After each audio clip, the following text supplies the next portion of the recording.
Hey guys, it's Andrew from Cardinal Kia. Today's video is on how to use the passenger view and passenger talk in the all-new 2022 Kia Carnival. I have in front of me here an EX Plus 3.5 liter in Ghost Gray. Let's get started.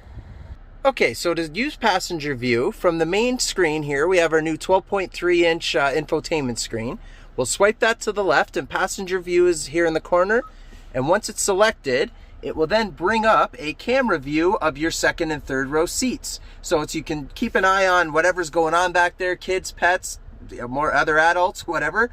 So you can keep an eye out without having to actually like tilt your head or turn around to see what's going on back there.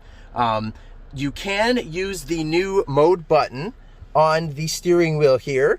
If I go ahead and select that, it gives you an option to use passenger view as that option. So now, if I just go and press it from any other screen, passenger view is going to pop up right away so that you've got that camera view at the ready.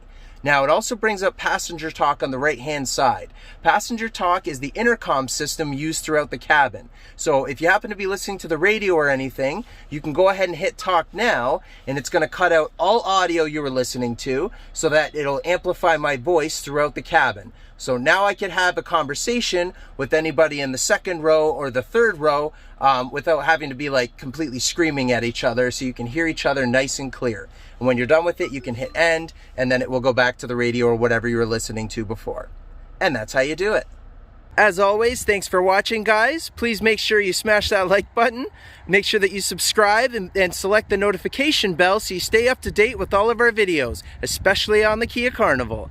Go ahead and give us a follow on Twitter, Facebook, and Instagram. All the links are in the description below. Thanks, guys.